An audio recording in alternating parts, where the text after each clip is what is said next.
જય જોહાર, જય આદિવાસી મિત્રો। ગુજરાત રાજ્યના શિક્ષણ મંત્રી કુબેરભાઈ ડિંડોર દ્વારા ચેતર વસાવા વિશે જે ટીકા ટિપ્પણીઓ કરવામાં આવી એમને અમે સખત શબ્દોમાં વખોડીએ છીએ। કુબેરભાઈ ડિંડોરને ચેતર વસાવા વિશે ટીકા ટિપ્પણીઓ કરવાનો સમય મળે છે, પણ જે કુબેરભાઈ ડિંડોર શિક્ષણ મંત્રી છે તે મહીસાગર જિલ્લાના છે અને પાડોશી જિલ્લો અમારો દાહોદ છે। તો દાહોદ જિલ્લાની અંદર 105 શાળાઓ એવી છે કે જ્યાં માત્ર ને માત્ર એક જ શિક્ષકથી ચાલે છે। 6 થી 8 ની અંદર ગણિત વિજ્ઞાનના શિક્ષકો નથી। તો એમને આ જે સ્કૂલોનું જે શિક્ષણ બગડી રહ્યું છે ત્યાં મુલાકાત લેવાનો ટાઈમ કેમ મળતો નથી?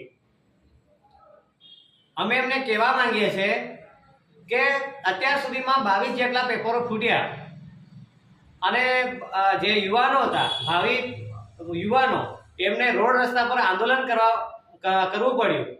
ટીંગાટોળી કરીને પોલીસે એમને મારવામાં આવ્યો। ત્યારે જે કુબેરભાઈ ડિંડોર આપણા શિક્ષણ મંત્રી કયા પ્રવાસે હતા? જ્યારે શાળાઓ, આશ્રમ શાળાઓ પર નાની બાળકીઓ પર રેપ જેવી શરમજનક ઘટનાઓ બને છે, ત્યારે આ જે શિક્ષણ મંત્રી છે એ કેમ મૌની બાબા બની જાય છે?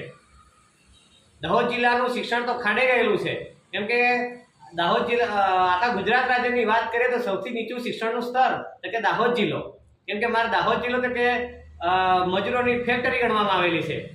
જે સરકારી યોજનાઓ હોય છે એ યોજનાઓનો લાભ તો જે રાજકીય નેતાઓ હોય છે એ લોકો લઈ જતા હોય છે।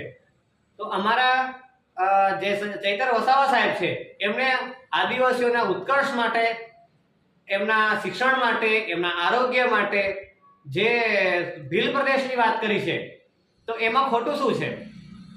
અમારા આદિવાસીઓના ઉત્કર્ષ માટે ભીલ પ્રદેશ જરૂરી છે અને આવનાર દિવસોની અંદર ભીલ પ્રદેશ બનાવવાનું થાય તો અમે ચેતર વસાવા સાથે છીએ, અમે આદિવાસી પરિવાર સાથે છીએ। જય જોહાર, જય આદિવાસી।